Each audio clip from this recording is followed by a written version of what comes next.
रसूलिल करीम अम्मा बाद अऊज़ु बिल्लाहि मिनश शैतानिर रजीम बिस्मिल्लाहिर रहमानिर रहीम मन युतिल हिकमता फ़क़द ऊतिया खैरन कतीरा सदक़ल्लाह। मसाइल का दर्स समाअत करें।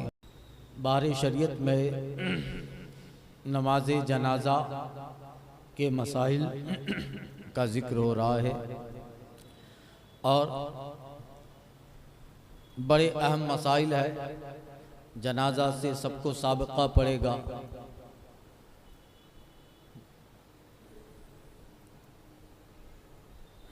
उसके मसाइल का जिक्र है।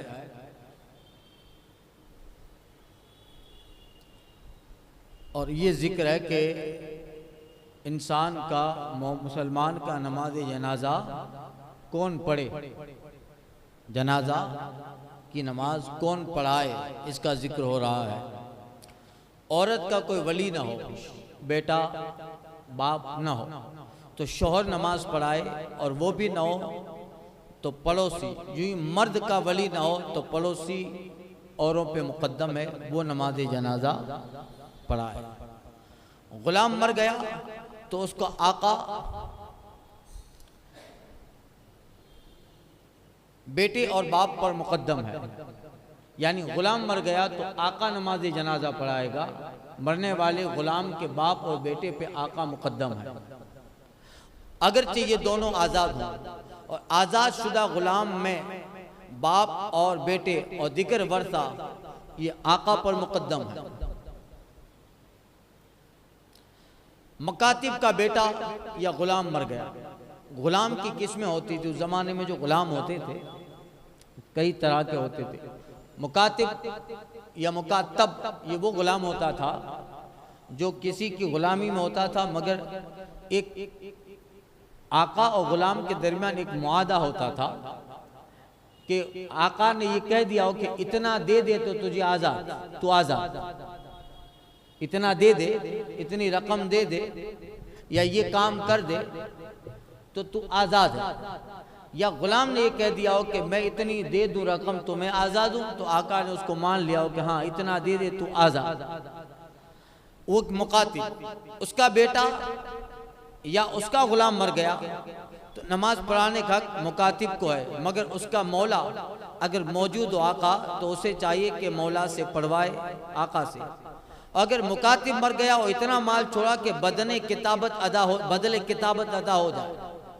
मुकातिब एक रकम तय हुई थी कि इतनी रकम है, उसको मैं तुझे दे दूं तो आज़ाद का, ठीक है तो आज़ाद। अब वो गुलाम मर गया और इतनी रकम छोड़ा जितनी तय हुई थी, बदले किताबत अदा हो जाए, और वो माल दिया वहां मौजूद भी है तो उसका बेटा नमाज पढ़ाए। अगला मसला था कि आका पढ़ाए, अब यहाँ बेटा, चूंकि इतना माल मौजूद है कि जिससे आज़ादी मिल सकती थी, और अगर माल यहाँ मौजूद नहीं है तो आका ही नमाज पढ़ाए। देखिए नमाज जनाजा में ऐसा होता है कि इजाज़त होती है। वली को जो होता है वो नमाज जनाजा पढ़ाने का हक है, उसी का हक है। वली से मुराद वो करामत या हम जिसे अपनी ज़बान में औलिया कहते हैं वो नहीं। वली से मुराद उसका जो वाली था। बाप मर गया तो उसका बड़ा बेटा है वो उसका वली हो गया, बेटा मर गया तो उसका बाप है उसका वली है। ये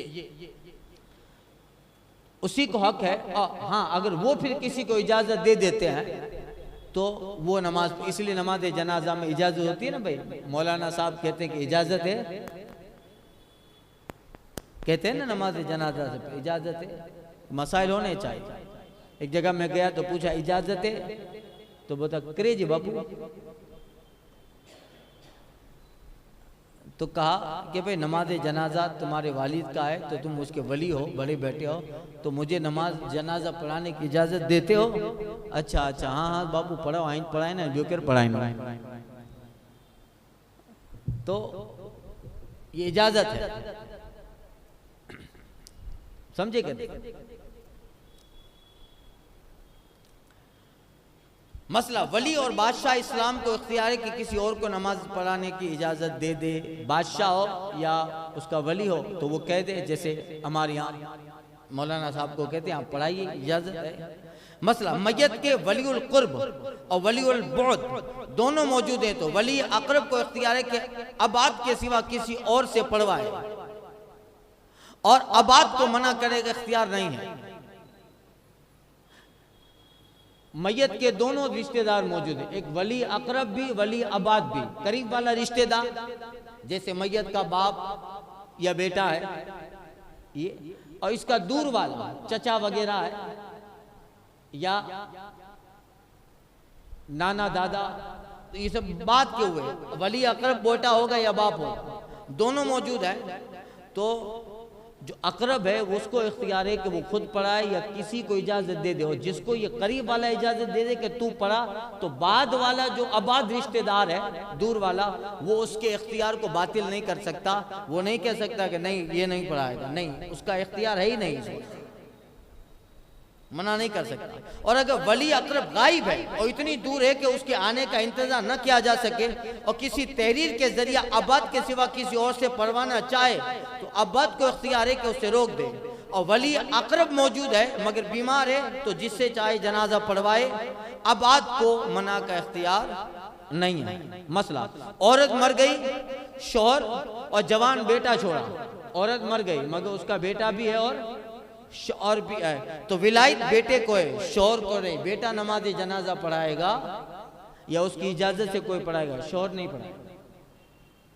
अलबत्ता अगर ये लड़का उसी शौहर का है, ये लड़का उसी शौहर का है,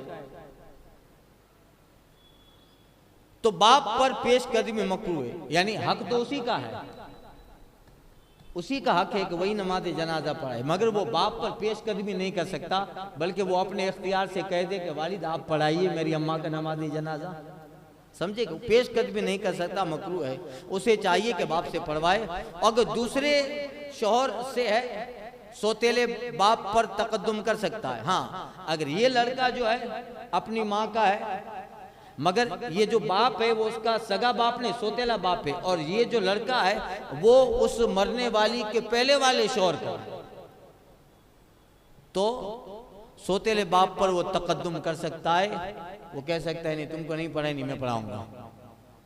समझे, कोई हर्ज नहीं। और बेटा बालिग ना हो, नाबालिग, बालिग ना हो, तो औरत के जो वली हों उनका हक है, तब भी शौहर का हक नहीं, शौहर का हक नहीं है। हाँ, अगर वो ना हो करीब के तो हक है।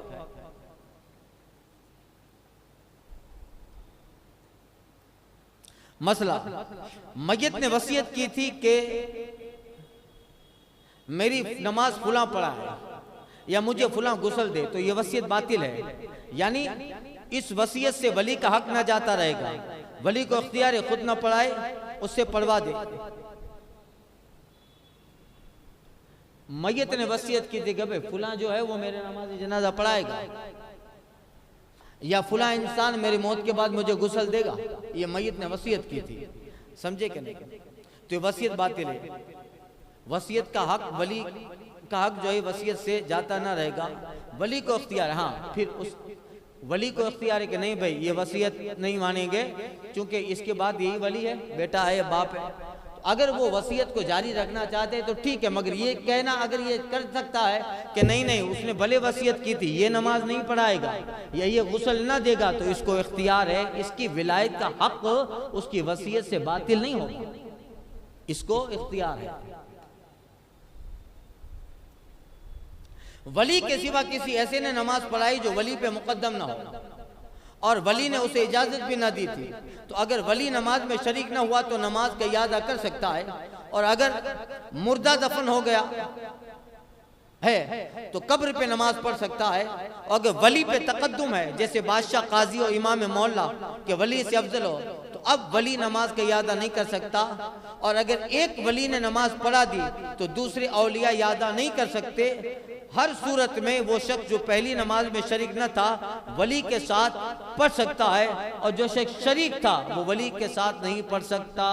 कि जनाजा 2 मरतबा नमाज, जनाजा की 2 मरतबा नमाज नाजायज है, सिवा इस सूरत के कि गैर वली ने बगैर इज़्न वली पढ़ा दी। 1 मरतबा अगर नमाज जनाजा हो गई तो बगैर वजह शरई के दोबारा नमाज जनाजा नहीं हो सकती। किस शर्त में हो सकती है? हाँ, अगर वली ने नमाज जनाजा नहीं पढ़ी थी या उसकी इजाजत से किसी ने पढ़ ली थी और दफन कर दिया या दफन न भी किया था, तो अब वली नमाज जनाजा दोबारा पढ़ सकता है। मगर याद रखिए मसला है, अगर एक मर्तबा उस मैयत के वली ने नमाज जनाजा पढ़ ली तो फिर नमाज जनाजा नहीं हो सकती। अगर ऐसा सिचुएशन आ जाए कि भाई बहुत पब्लिक है, समाएगी नहीं, जगह ऐसी है, तो नमाज 2-2-3 मरतबा पढ़नी पड़ेगी।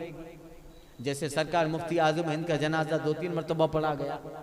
अगर ऐसा हो कि नमाज जनाजा 2-3 मरतबा पढ़ने का मौका रहेगा तो वली पहले ना पढ़े, पहले आम लोग पढ़ लें वली की इजाजत से। हाँ, फिर जब आखिर में वली पढ़े। अब जब वली ने अपने मैयत की नमाज जनाजा पढ़ ली तो वली के नमाज जनाजा पढ़ने के बाद दोबारा नमाज जनाजा नहीं हो सकती। ये मसला है।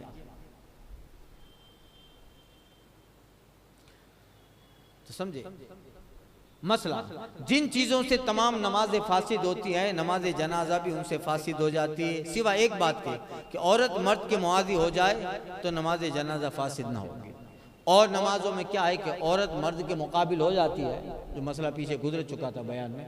औरत मर्द के मुकाबिल हो गई तो ये मुफ्सिदात नमाज से है। जनाजे में ऐसा नहीं है, जनाजे में अगर औरत मर्द के मुकाबिल है तो नमाज जनाजा फासिद नहीं होगी। ये मसला तफसील से पीछे गुजर चुका था। मुस्तहब है कि मैयत के सीना के सामने इमाम खड़ा हो। इमाम कहाँ खड़ा हो?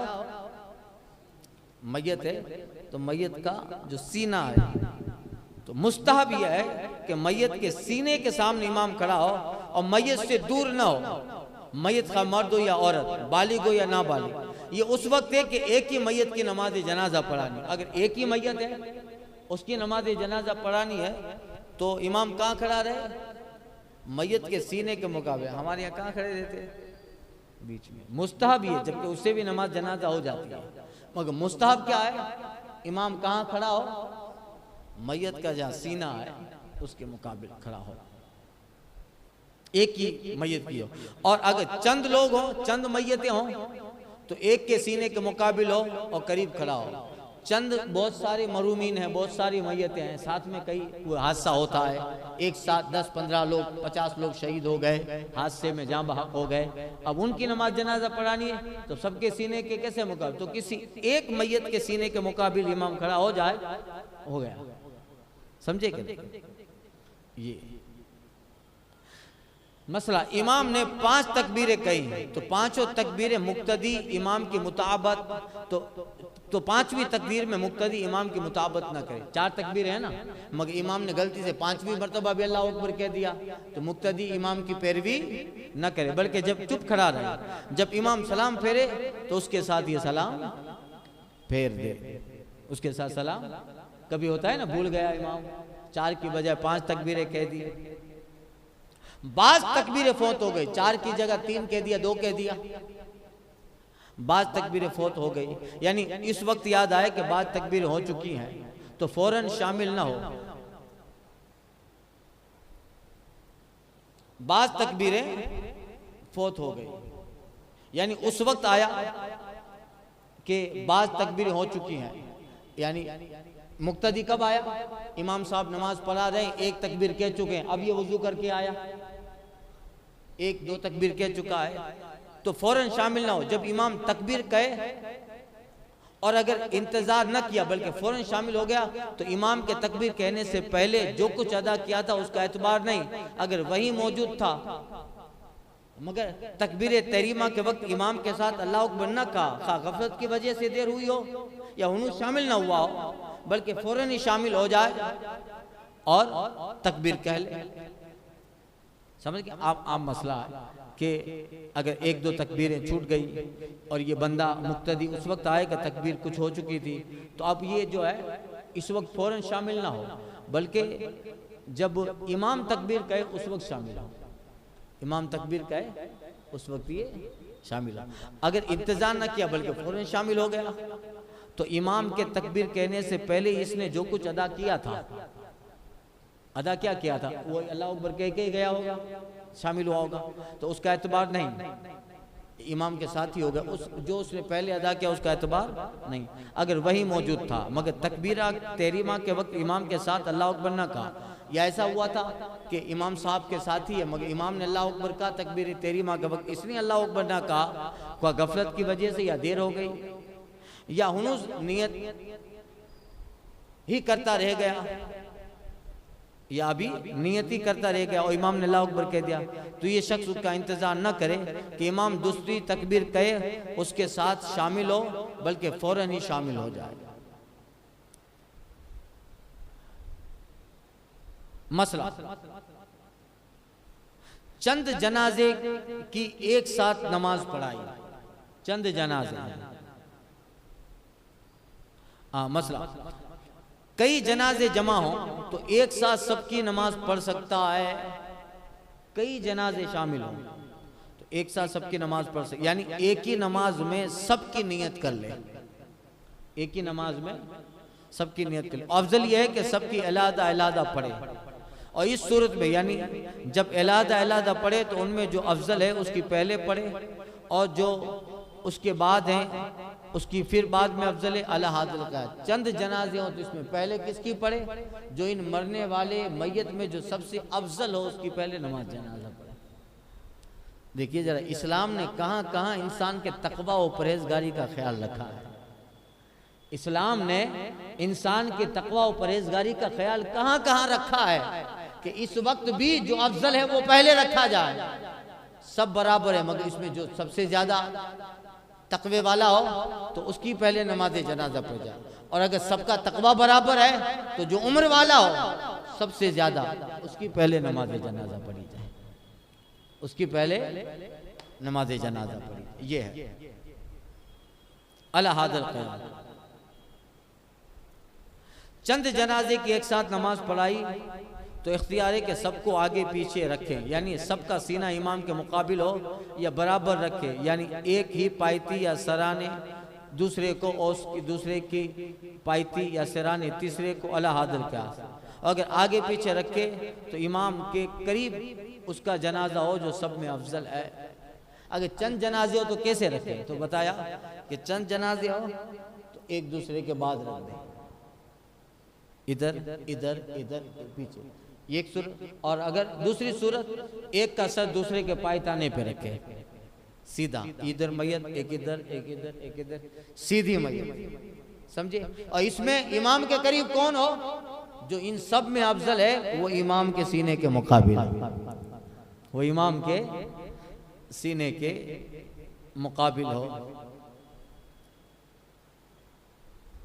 फिर उसके बाद जो अफजल अगर फजीलत में बराबर हो तो जिसकी उम्र ज्यादा उसे इमाम के करीब रखे। ये उस वक्त है कि सब एक जिन्स के हों, सब मरने वाले एक जिन्स के हों। अगर मुख्तलिफ जिन्स के हों तो इमाम के करीब मर्द हो, उसके बाद लड़का, फिर खुंसा, खुंसा मुश्किल, फिर औरत, समझे।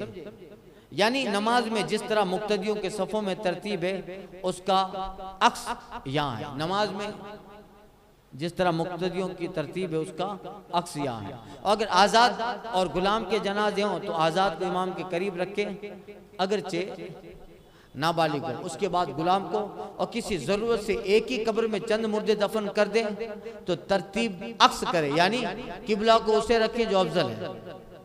एक ही कब्र में अगर चंद लोगों को दफन करना है, जैसे जंग वगैरह कुछ जमाने में होते थे मसले, एक ही कब्र में सबको डाल देते थे, समझे क्या। हमारे यहाँ होता है असहाबा पीर, होता है ना हर जगह, आपने देखा असहाबा पीर जहाँ नाम होता है वह लंबी कब्र होती है, मालूम। ये असहाब जो है साहब की जमा, तो चंद असहाब, चंद व्यक्ति, चंद तो लंबी कब्र होती है, तो कोई लंबा आदमी नहीं है, ये चंद लोगों को साथ में दफनाया है। जंगों का दौर होता था तो एक ही लाइन से कब्र बना के चंद लोगों को साथ में दफनाते थे, फिर उसी तरह लंबी सब जगह पूरे काठियावाड़ में असहाबा पीर की दरगाह होगी, ऐसी ही बेड़ी होगी, बेड़ी में है कहाँ आसपास में, तो इसको कहते हैं असहाबा पीर, यानी असहाब, साहब का बहुवचन, जमा, असहाब चंद लोग, समझे। ये है तो उसमें जो अफजल हो उसको किबला की तरफ रखें। अगर सब मर्द हो या सब औरतें हो, समझे, सब, वरना किबला की जानिब मर्द को रखें, फिर लड़के, फिर खुनसा, फिर औरत, फिर बाद वाले। ये तरतीब है। एक जनाजा शुरू किया था कि दूसरे जनाजे आ गए। एक जनाजा की नमाज शुरू की थी कि दूसरा आ गया तो पहले की पूरी कर ली। अगर दूसरी तकबीर में दोनों की नियत कर ली, जब भी पहले ही की हो गई, पहले ही की होगी। अगर सिर्फ दूसरे की नियत की तो दूसरे की होगी, उससे फारिग होकर फिर पहले की पढ़े। अभी पहला जनाजा शुरू ही किया था कि दूसरा जनाजा आ गया तो उसकी नियत नहीं कर सकते। हाँ, अगर दूसरा जनाजा आ गया, उसकी नियत कर ली थी, पहली तकबीरी में उसकी नियत कर ली, तो दूसरे की हो गई, अब पहले की ना रही, तो पहले की बाद में पढ़े, पहले की बाद में पढ़े। तो ये